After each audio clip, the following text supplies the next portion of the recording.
I've made chicken cutlets so much I can fry them up in my sleep. When I was a kid, I'd have them at least once a week and still do. Well, on Sundays, I like to soak them in my homemade marinara and top it with ooey gooey mozzarella for the perfect chicken parm. You're gonna love this.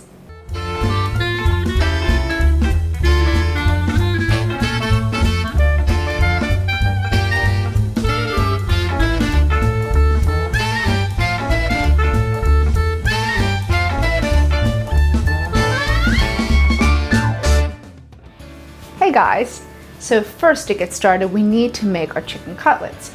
If you are making a homemade marinara, go ahead and make it. I always make a big batch, put them in individual portion sizes into my freezer. You could also do it in your refrigerator, make it a day ahead, make it a few hours ahead, use your favorite jar, no judgment.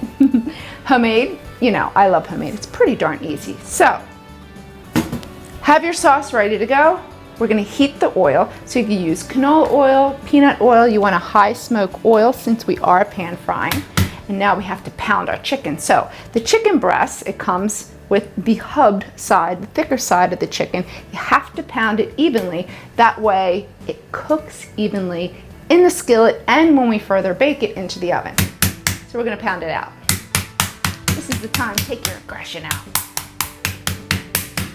So hit that hump and then just go all the way around. You want it about a ½ inch thick all over. Chicken is ready. And now I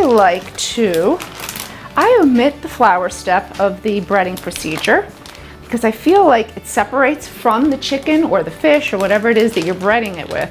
So I just omit that part. I go right to an egg wash and then to my breadcrumbs. Okay. All right, so I have 2 eggs. So this is our standard breading procedure, minus the flour. And like I said, I have been eating chicken cutlets all the time when I was a kid. I make them at least once a week for my family. My kids love it, everybody loves it. I mean, who doesn't love fried chicken? Basically fried chicken. All right, so I use a seasoned Italian breadcrumb and panko. The reason why I use both is I love that texture that the panko gives you. It gives you that nice and crispy texture, and then you get that great flavoring from the Italian breadcrumbs. Now we're just gonna dredge each into the egg and then into the breadcrumbs. All right, our chicken is perfectly breaded. I'm gonna clean my hands and start frying them. So you know your oil is ready when it starts to dance and shimmer. So we're just gonna fry these 2 minutes on each side. So it's not gonna be totally cooked through because we're gonna finish it in the oven with our chicken parm. So we just want them golden and crisp. You wanna pull them out to a paper towel lined plate and immediately hit them with salt. So I don't season the chicken prior to breading them. I found they're so much more tastier once they come out of the fire. It absorbs that salt perfectly. All right, so let's hit this with the salt. And then I have a 9 by 13 inch baking dish ready to go. I have my homemade marinara warmed. You can use whatever marinara you love. In the bottom of the baking dish, you want to add about a cup of the marinara before we place our chicken cutlets right on top. So that way the bottom can absorb that sauce too. So the key to a really delicious, home-cooked, amazing Italian dish is soak it in the sauce. So what I like to do is actually, once we get all this chicken in here and our marinara, before we bake it, I like it to sit at room temperature for about 30-40 minutes and soak in the sauce before I'll put it into the oven. And you know what's great is when I'm down the beach on a Sunday, I'll totally do this step. I'll stick it in the refrigerator, I'll go to the beach, come back, take it out, get the chill off that pan before I add the mozzarella and finish baking it in the oven. It is so good. So this is a dish you could totally prepare ahead. Okay.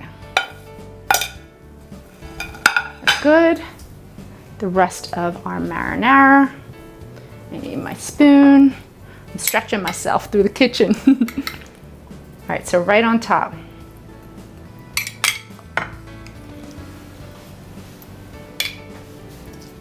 So Italian food is always better the next day, right? Why? Because it's soaking in the sauce. So this is kind of creating that level of flavor. If I were just gonna let it sit, hang out right here at room temperature and let it soak away.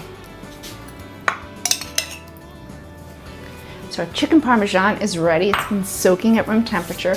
I just topped it with some shredded mozzarella cheese. We're gonna cover it tightly with foil into the oven. We're gonna let it bake for about 20 minutes. So this chicken is pretty much almost cooked. At this point, it's all about marrying those flavors together. And then we'll take the foil off and then let that cheese melt so it's ooey and gooey for another 10 minutes. Haha, look at that. Good old classic Italian comfort food. So yummy. So we need a little bit of basil. So my basil is still starting to die off out there in my garden because it's getting a little chilly. I have a little bit left. All right, fresh basil right on top. Mandatory. Plus it makes it even more beautiful. So I'm just gonna let the chicken rest since we took it right out of the oven. Just about 5-10 minutes. Fresh basil ready. Then we gotta give it a taste. Look how beautiful. Come on, this is heaven.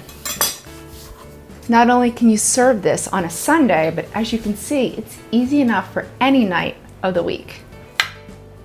I'm gonna give it a taste.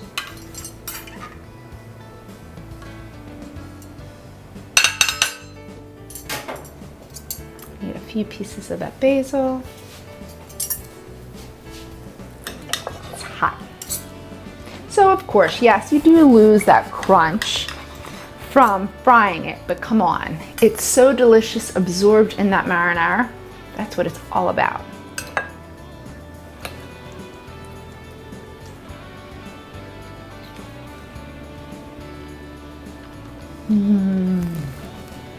Tender, the chicken's so tender.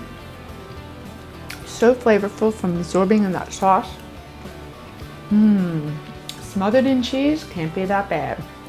For this recipe, head over to the newspaper's website. I'm Shereen with Cook This. Thanks for joining me. I'll see you next time.